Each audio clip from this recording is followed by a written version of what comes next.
Hello, and welcome to this week's episode of the Pickleball Crew.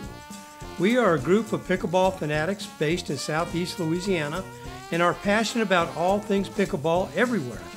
Our focus is to inform, acknowledge those who help build the game regionally, and promote tournaments in our area.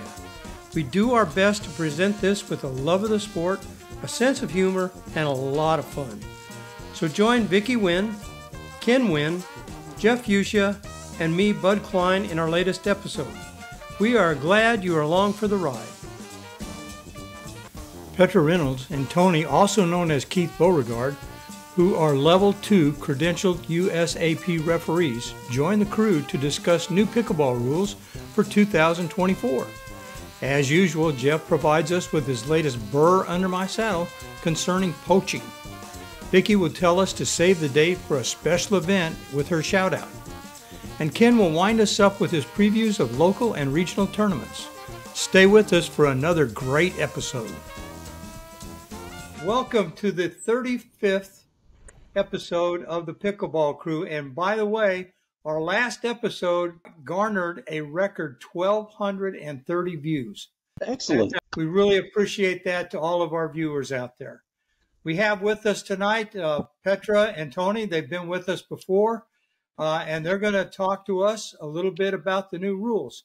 And Ken, I think you're going to start us off. Welcome, Keith and Petra. So this episode, we want to kind of go over, first off, the 2024 rules were kind of late at coming out, the significant changes, but they came out in December.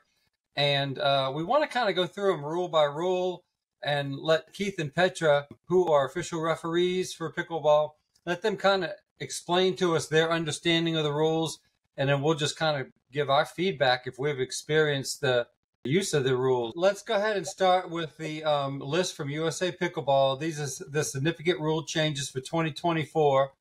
The first one is correcting a server, receiver, or player position errors. That's 4.B.9. Maybe you can go a little detail, explain to us exactly what that means. What it means is that before you had to ask, am I good? Am I the correct server? Am I the correct receiver? Am I in the correct position? You do not have to do any of that anymore. As a referee, we will ensure you are in the correct position. You are the correct server, the correct receiver in the correct position, which we did before, but before we could not tell you. You had to ask first. Yes. Now we can just correct you, tell you where you need to be, and let you play.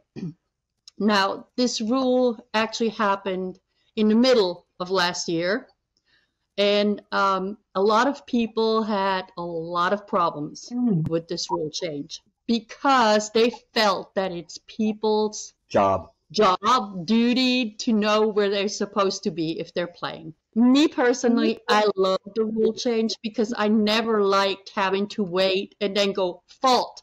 And people look at you and go, really? You knew I was wrong, right? But why couldn't you tell me? But now I can, and I believe as a referee, it makes me a better referee because I pay, I've always paid attention, but I pay way more attention to it now because I want to make sure the players get the best experience. Now, there's two other things to know about this rule. Yes. One is if you're not in a refereed match, and you see your opponents lined up out of position, you tell them. Right. Okay? Because you can't get even if they do it wrong, you're not going to get a fault out of it. If you play the whole rally through and somebody wins the rally, you can't say, oh, we need to do that over because the rally was played in good faith, therefore the rally stands. So there are no more advantages to allowing people to play out of position. So whether it's another player telling you're in the wrong place or a referee or anybody, you might as well just correct people and put them in the right spot and make sure the right person is serving or receiving. One last thing from the referee perspective is we always felt sneaky. Yeah. Because we had to not show any facial expression when we knew somebody was about to make a mistake. Yeah. Now we're more relaxed because we can just tell people, hey, your score is 7. Fix yourself. If somebody hits a legal short serve that is just behind the kitchen line and somebody runs over there and hits it and says, "Oh, I was the wrong server," that doesn't fly. The wrong receiver. The wrong receiver, that doesn't fly. It is going to be a replay, but they will get a warning. And if they do it again, they get a fault. They get faulted. So because people were like, well, people can do that now, and then all they do is replays. Well, no, not really. No. As in a referee match now, if the wrong receiver runs over and hits the ball, then it's a replay and he gets a verbal warning. Well, but he better get it over the net. Right. If he hits it into the net, it was a rally played in good faith. Correct. Then it's a fault. So there's a couple of small caveats that have been clarified with the referee community. We are always tweaking things as we go along throughout the year. If it is a non-refereed match, and let's say you don't catch it right away, you just fix it where you are. You don't go back and fix it. You just fix it where you are, correct? Yes. You will not replay the rally. No. It just, if the rally ends naturally, you're not replaying it. Now, if you catch it in the middle of the rally, then there's a replay, but there's really no benefit to that because we talked about it back and forth as referees. So if a rally is like, let's say 7-8 shots in. Our actual thing is if we realize that the wrong server served to stop them. Different referees have different opinions. Correct. That's where, and there's no clear ruling on this now. The guidance has been to stop the rally, correct the server, and put them back in. Or receiver. Server, receiver, and put them and restart it. Right. Anytime you catch it, we're supposed to stop it. But like I said, if it plays all the way through, it stands. Yeah. But it's considered a referee error. I think it's good now into non-refereed matches that you just, the point is history and you correct yourself before going. Right. It was a shame to have a fault because people were out of position. Because as we know, it's tough to remember the score. Well, that's great. Clarification. So this is interesting. This next rule is a draping net, 2.C.6. Can you tell us a little bit about that? Well, if the net was hanging on the court, there was only a replay if, in the opinion of the officiant, there was a hinder, there was a hinder, that the ball bounced in a certain way or didn't bounce in a certain way because of the draping net. Now it's just straight out. The ball hits the draping net. It's done. It's done. So it takes away some of the referee discernment, is what we call it. Yes. And does that also apply, guys, to the portable nets and the rod that goes across the bottom? Is that considered that also? There's a separate rule for that. I don't know exactly what it is, but if the ball bounces, if the ball comes over the net, hits the bar, then bounces, it's a replay. If the bar comes over the net, bounces, and then hits the bar, it's still a replay. Yes. That is a separate rule. And actually at the tournament last weekend, we actually saw one where it went over, bounced, and then hit the bar, and they stopped it. It was a replay. Yeah. That's on temporary nets only and not on the serve. Because if it comes over and bounces and then hits the bar in the serve, it was in the non-volley zone. Good. So this next one, I think, is, you can explain, may have been a little controversial, and it's a lot of discussions happening on the court now. This catch or carry ball on paddles. But the clarification we have on that is that basically, if somebody hits a ball over your head, you're running away from it, you scoop it and throw it back over your head like that, it's a fault now, and it wasn't necessarily a fault in the past. You had to have the intent. You had to be intending to do it, not accidentally doing it. Now, the highlight shots that tend to occur at the net, where you're trying to swing and the ball sticks to your paddle and then shoots off of it, those are not considered carries. Yeah. My personal opinion on this is that the wording change did nothing. They were trying to make it a clarification. I feel it's just now more confusing in the opposite direction than it was before. Right. Okay. So basically, in theory, nothing has changed. It's just that on shots where like somebody's basically running away from the court and they catch the ball and throw it back over their head, we don't have to assume intent or not. We can just call that a fault. Fault. It'd be the same in replay. In rec play, it would be a fault also. Keith, don't you see this being a problem at rec play? Because what you just explained, that I myself included, I didn't think that's what it was. Well, in the past, we would have theoretically had the problem in rec play already, because what would happen is if somebody it's always been somewhat of a fault to do it. It just, what happened is before we had to say you intended to do that. Right. Now we just have to say you did it. Right. Okay. So yeah, it's going to be a rec play issue, especially in the ones where people are running backwards and like I said, scooping up the ball and throwing it over their head. Okay. But the rule is if you scoop the ball and throw it over your head, it's a fault now. All right, let's move on to, in this rule, I'm confused by just reading it, conceding a rally, 13E4 and E5. Can you guys explain that one to us? Okay, so there was a problem with, as the APP uses line judges in their gold medal matches only. So a player would call a ball out. Right. And the opponent would say, no, that ball was in. To their detriment, say, no, that ball was in. Well, no, wait a minute. The line judge would call the ball out. And the player on the other side, to their detriment, would say, no, I saw that ball. That ball was in. In the past, that would cause a replay. Correct. Okay. Now, the difference is that now the person, let's say the line judge calls the ball out. The person to the other team, to their detriment, says, no, I saw that ball in. The person on this side can now say, there was no way I was going to get that anyway. Right. And so they concede the rally. Yes. So it's a wild, convoluted set of events that has to happen. Well, it was because in the middle of last year, in the summer, there was a couple of events back to back in the APP. With rough calls. Where there was a number of rough calls like that. And the opponent said, and both people said, no, that ball was in. And the other one said, I could have never gotten that ball. I could never gotten to that ball. I don't want this rally. But it still resulted in a replay. So the rule change was submitted, and it was actually accepted that if the person, because in all other instances, the opponent can concede the rally.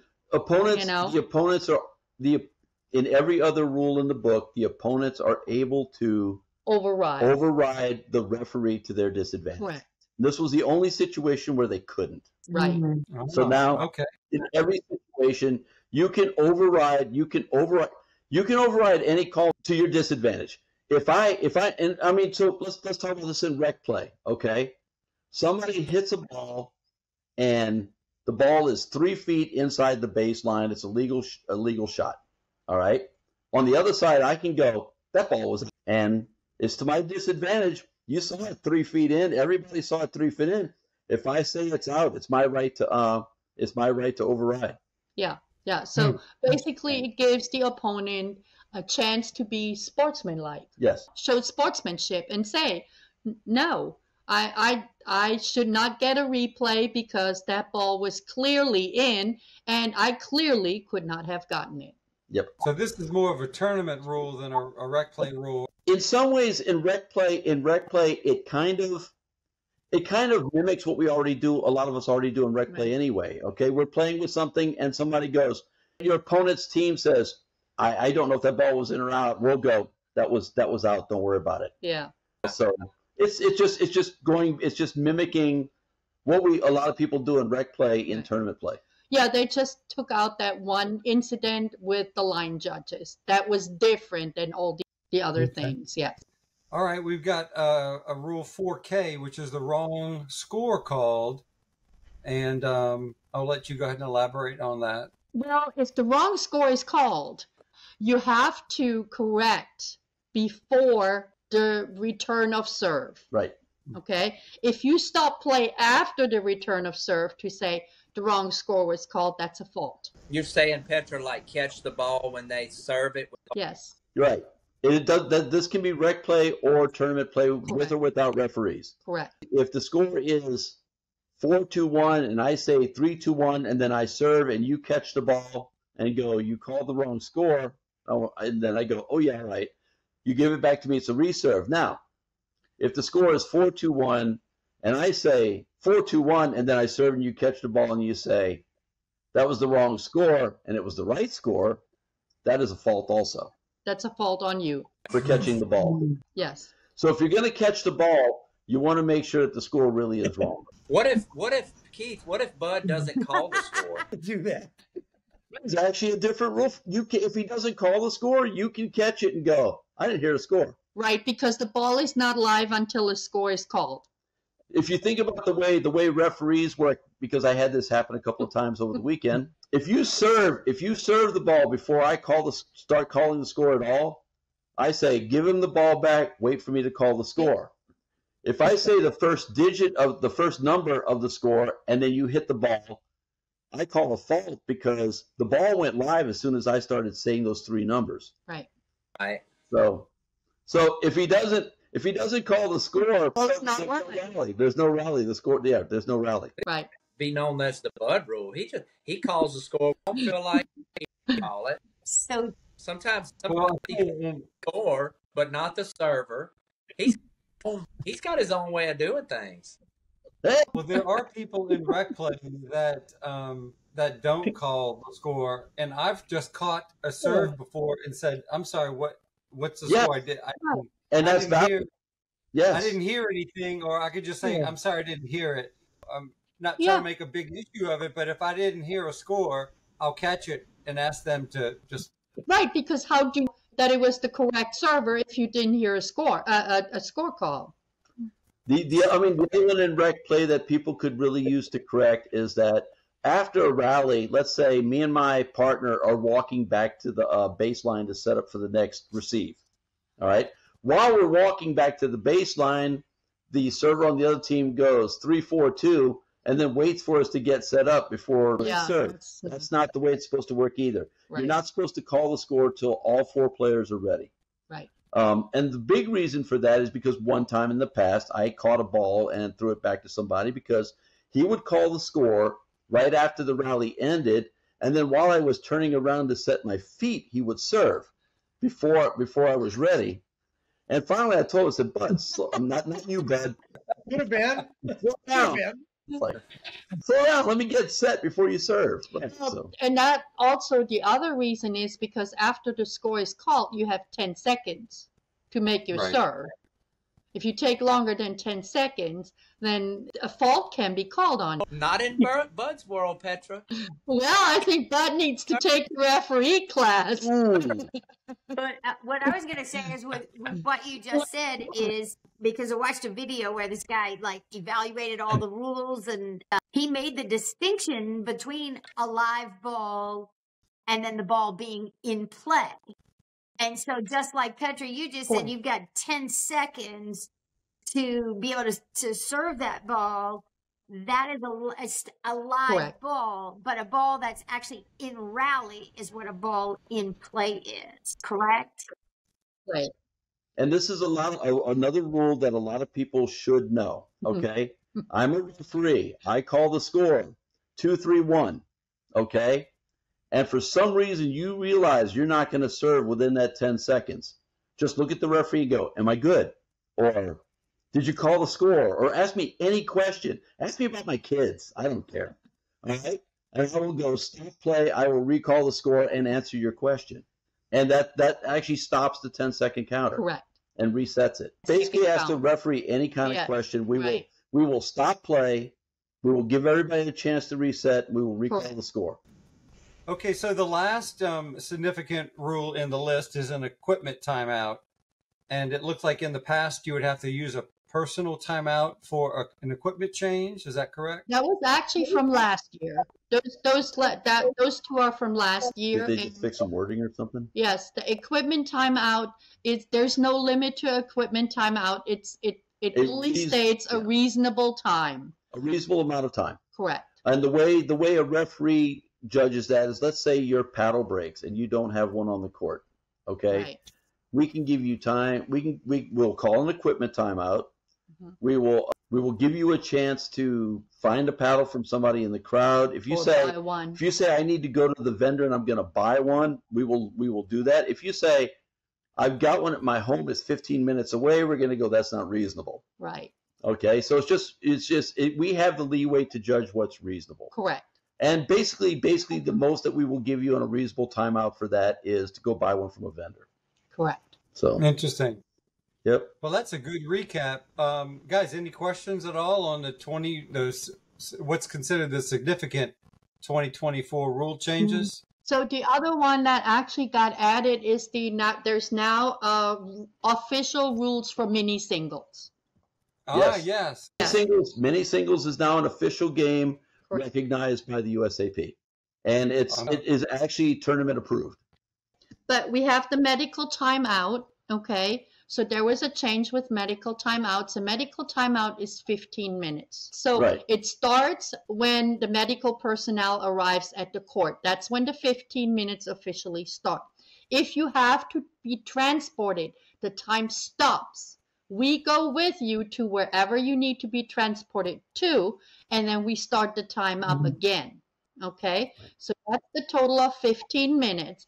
Plus, you can now take any timeouts you have remaining right after the 15 minutes. That was the change for this year, is the ability to take your other timeouts to extend the time. Before medical arrives, it is a referee timeout. Correct. And then the other thing that changed with medical timeout, before you could say, I want a medical timeout, and then before the medical personnel arrived, you could say, no, never mind. That is not an option anymore. Now, once you call a medical timeout, it's a medical timeout because people started using that, because sometimes it could, at large venues, big tournaments, it could take 5 to 10 minutes till somebody got there. So they just got a timeout that they're not being charged anywhere, okay? So now, once you have called a medical timeout, you get charged your medical timeout, even if you're not using it. And for those people that don't know, if you only use 7 minutes of your medical timeout, your whole medical timeout is gone. Yes. You don't get to bank the other 7 minutes. Right. So if you take a medical timeout, it behooves you to take the 15 because you get if you need it, and if you're cramping or something, just make sure you're really okay because you don't have another medical timeout for that match. Correct. So you got to, if it's a cramping situation or something like that, you just got to fight it out the rest of the match. If it comes back, if your cramp comes back, you've got to fight it out or you retire. It's happened. I mean, I've refereed a pro match where he took his medical timeout during the first game, finished that one, 2 or 3 shots into the second game, he retired. Yeah. Because he couldn't keep going. Right. Interesting. And the other is paddle specifications. So, and I've only seen it once or twice. People used to like add art to their paddle. That's no longer allowed. The only thing you can put on your paddle is your name or have somebody sign it. That's it. And let me bring up another thing about paddles that has happened. And they're reflective too, yeah. There's another thing about paddles is that there is a new USAP certification for paddles. And this is something that I feel a need to talk to the USAP about, because I am not going to specifically follow their guidelines exactly as written. They have created a new USAP quiet designation, which I don't have a problem with the designation itself. All right. So I guess the big one that I ran across the other day was something called the owl paddle, which seems to have like a felt surface on it. All right. The problem I have with this particular designation is that the USAP says that if any of us run a tournament, okay, we should allow people to play with that paddle because it is USAP approved. If the USAP runs a tournament, they will not allow it.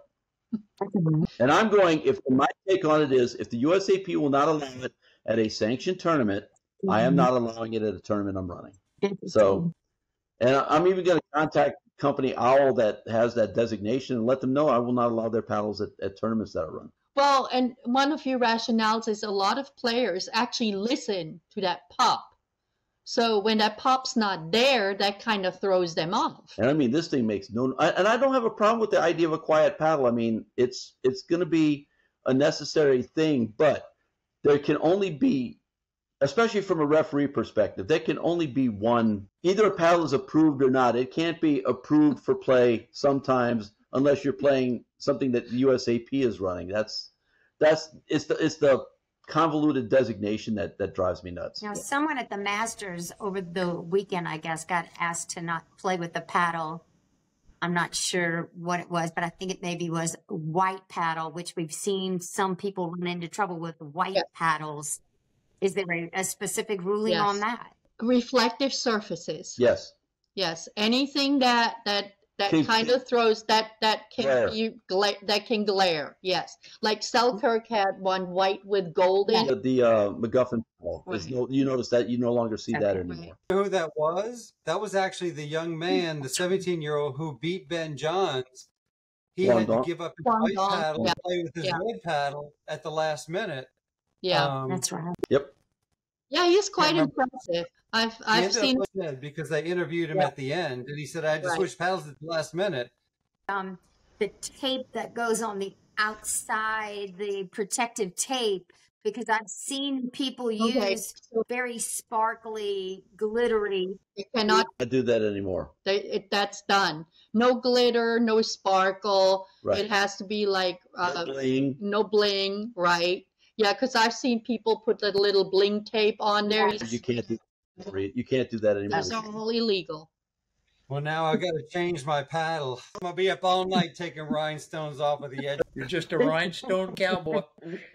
Any other specs on the paddle that have changed, or no? That's just the regular specs still go. Length, width, the whole 9 yards. The 1 inch and half an inch from the edge. That's all still valid, but the glittery stuff is gone.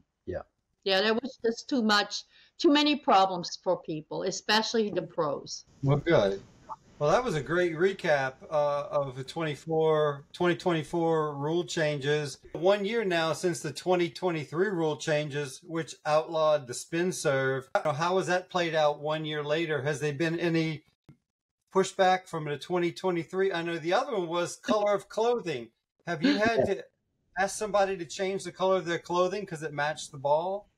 Well, that was always there. That was just clarified that it's the tournament director that has to make the determination. It's not up to the referee or any opponents. The tournament director has to come in and say, yes, I want you to change that clothing. And then you have to. Yes, right. Now, as far as the spin serve stuff goes, actually, I don't have a big basis in fact for this coming up in 2025, but what I think we're about to see is more changes to the serve. The reason the spin serve was outlawed is because the game was designed where the serve is not supposed to be weaponized. Its sole purpose is supposed to be to start the rally.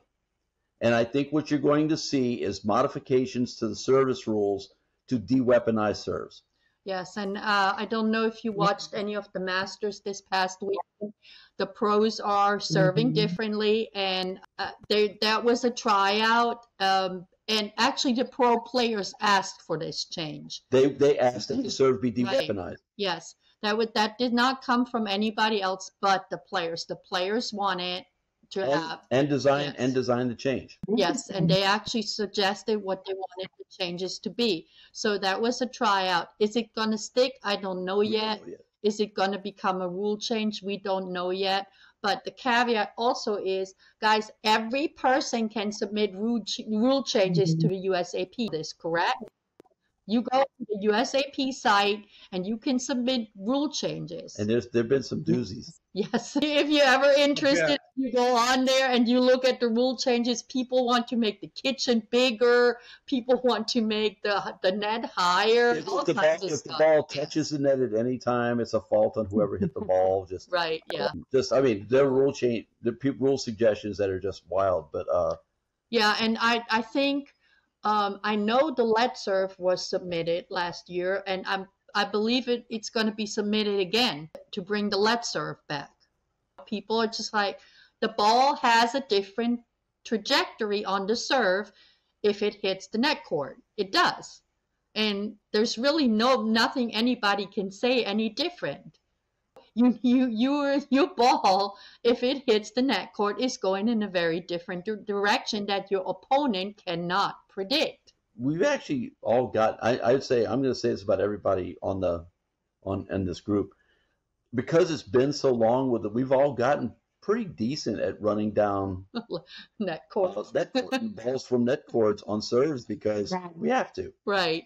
But I think that's going to continue being a submission every year, because there's so many people that would love to see the lead serve come back. My hope for the rules coming up is that the number of changes starts to decline. Yes. Because I think that the rule set, all the rules are not perfectly clear, and that's just a problem with language. For people that don't know, for a lot of rules that aren't clear, referees use something called a case book. Yes. And they're adding to the case book, and what the case book does is gives you a specific situation and tells you how to officiate that particular situation using that rule, so that even though the rule may not be clear, the case book tells you how to handle it properly. Yeah, like one of the cases that's in there is so somebody hits a volley and starts to be unsteady. They wobble. They continue to wobble. The opponent hits the rally back. Hits the volley back. It's a volley back and also starts to wobble. Now you're watching two wobblers, okay? The second wobbler falls in first, okay, and then the first wobbler falls in after them. All right. The person who started wobbling first is actually the one that loses the rally. Correct. Because they hit their volley before the second one, even though they fell in the kitchen. In that case, if they were a weeble, they would wobble, but they wouldn't fall down. How our rules are at some points, so we clarify as referees, because it's really like a continuing education. Yes.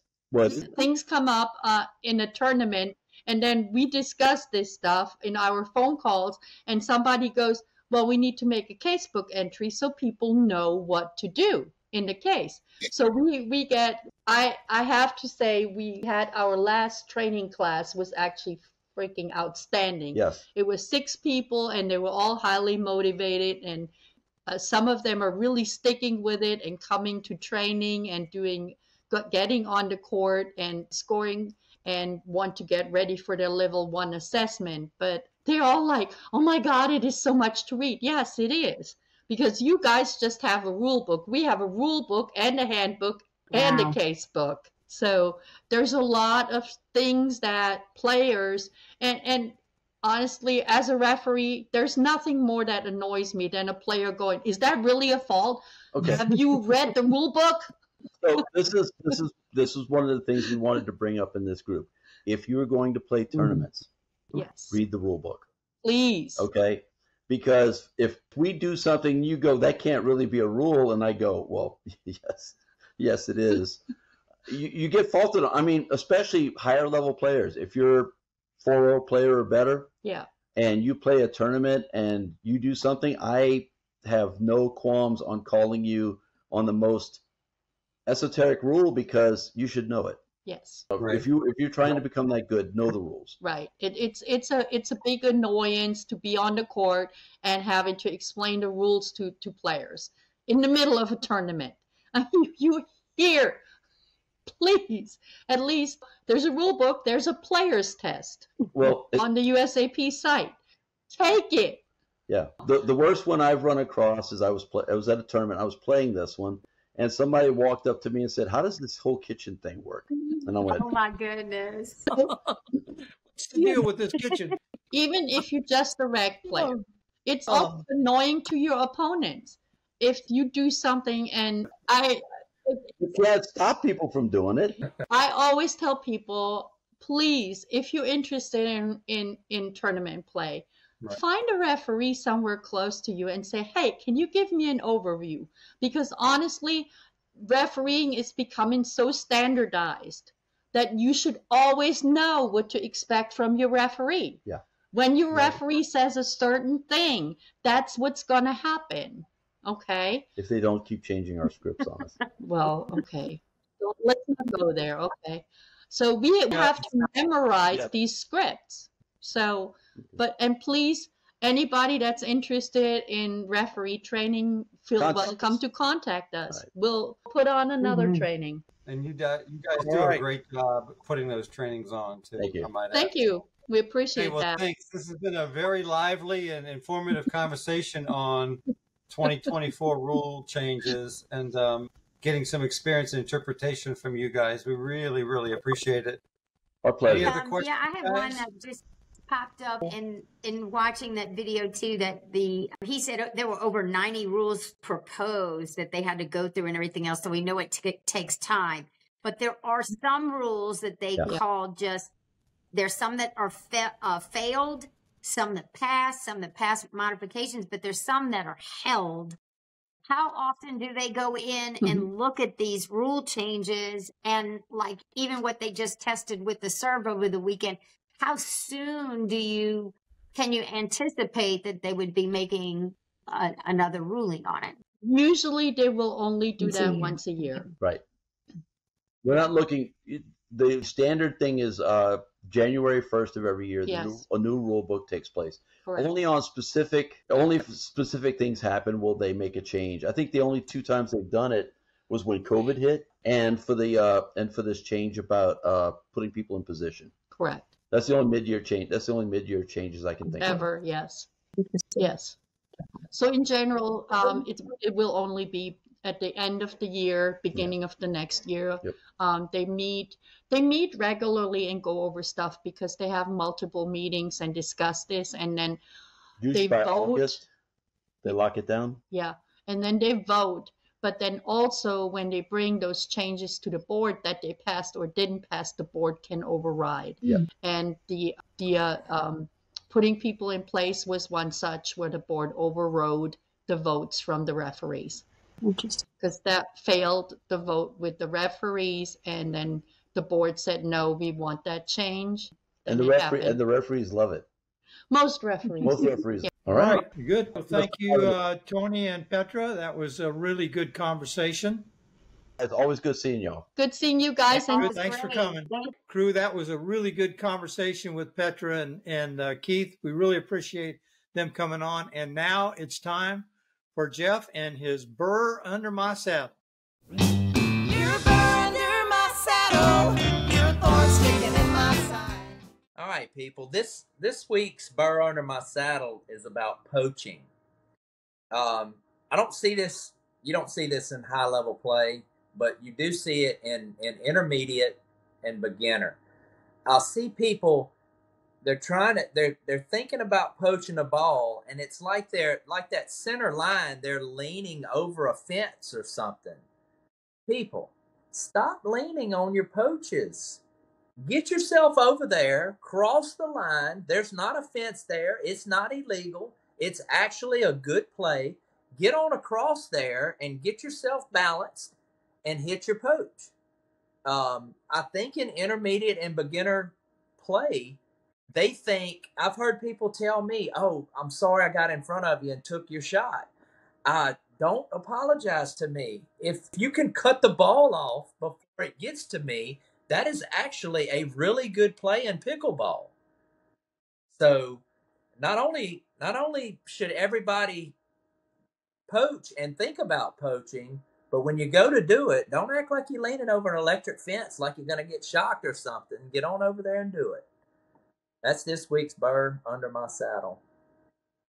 All right. Thank you, Jeff, for that Burr Under My Saddle. And now it's... Hey, Bud. I've got a shout out. All righty, Bud.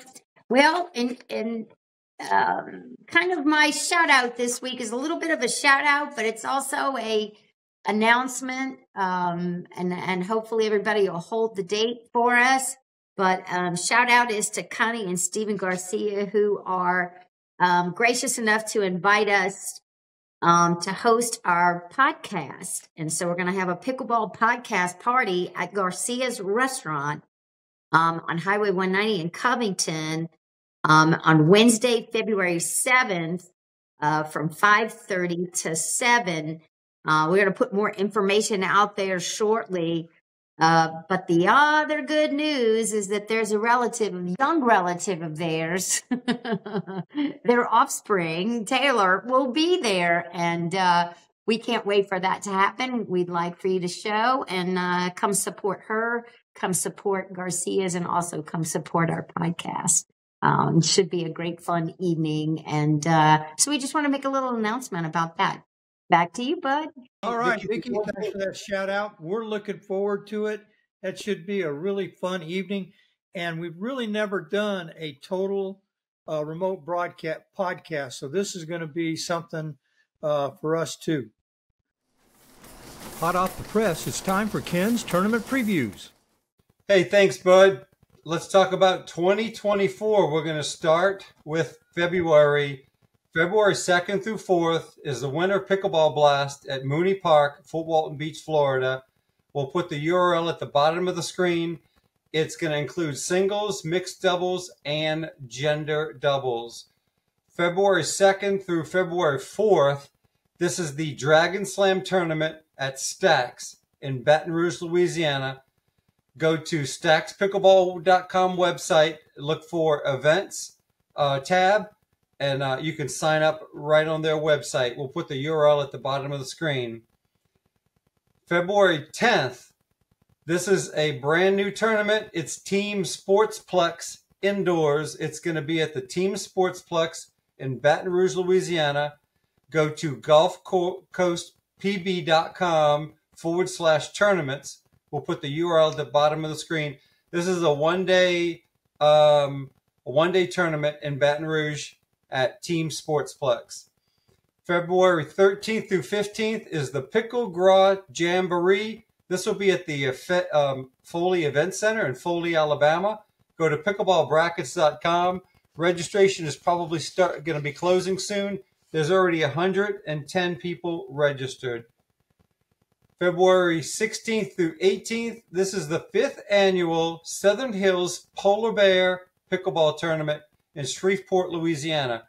Go to pickleballbrackets.com to sign up. The fee is $60 plus $20 per event. It includes men's doubles, women's doubles, and mixed doubles. Another new entry, February 18th, 2024. It's called the Pelican Park Outdoor Tournament at Pelican Park in Mandeville, Louisiana. This is a one-day tournament. It's gender doubles only, men's doubles and women's doubles only. Go to gulfcoastpb.com/tournaments to register. February 23rd through 25th is the Canebrake Country Club in Hattiesburg, Mississippi. Again, go to pickleballbrackets.com. This is a beautiful country club. There's 12 permanent pickleball courts there. And we're looking forward to hearing more about their first tournament there. February 27th through March 3rd is the Paddles at the Plex in Opelika, Alabama. Go to pickleballbrackets.com. There's over 270 people registered. This tournament will have somewhere around 700-800 people in it. And so they'll have full brackets for each level and age group. It's always a fun time. Staying with March 15th through 17th is the Mississippi Senior Games at Pops Ferry Court, Biloxi, Mississippi. Go to pickleballbrackets.com.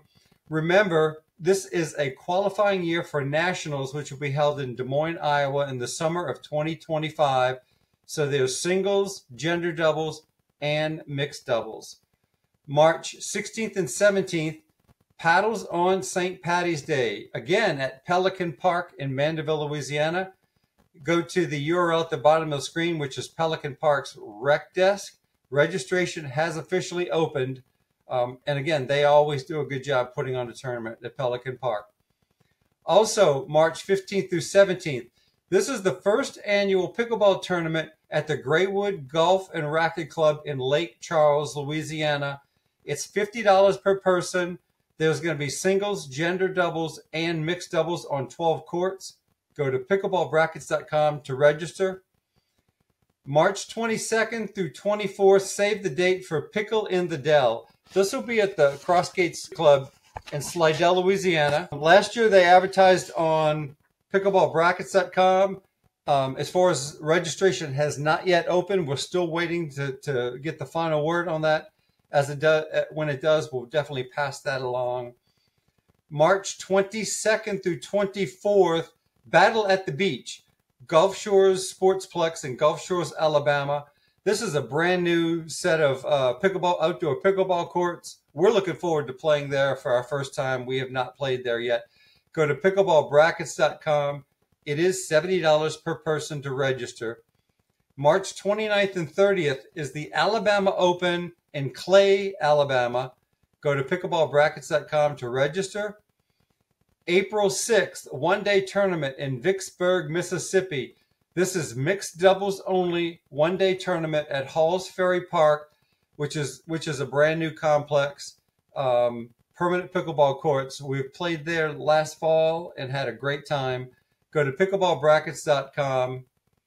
April 12th through 14th is the Hattiesburg Pickleball Classic at Tatum Park in Hattiesburg, Mississippi. They have almost 100 people registered for this tournament, and Marlena Martis is the tournament director. This is a fundraiser for the Young Life Organization and the USM Wesley Foundation. Again, go to pickleballbrackets.com to register. April 12th through 14th of 2024 is the Alabama Senior Games. This will be at Opelika, Alabama. Go to pickleballbrackets.com to register. April 20th, 21st, this is the second annual Dinking in the Delta, Greenwood, Mississippi. It's $50 per person. You're guaranteed at least 3 matches. Go to pickleballbrackets.com to register. Another brand new entry, April 20th at Pelican Park. It's an outdoor tournament. This will be by GulfCoastPickleball.com. We'll put the URL at the bottom of the screen. Now, this will be men's doubles, women's doubles, and mixed doubles. A few save the dates. August 8th through 11th is the second annual NOLA Pickle Fest. This will be at the Moriel Convention Center. There's over 100 people registered already. Go to pickleballbrackets.com to register for that. October 4th through 6th of 2024 is the Louisiana Senior Games. This will be at the Legacy in Baton Rouge, Louisiana. Again, remember, this is a qualifying year for nationals, which will be held in Des Moines, Iowa in the summer of 2025. And finally, October 25th through 27th, save the date, Halloween in Baton Rouge, Louisiana. That's it for tournament preview, Bud. Back to you.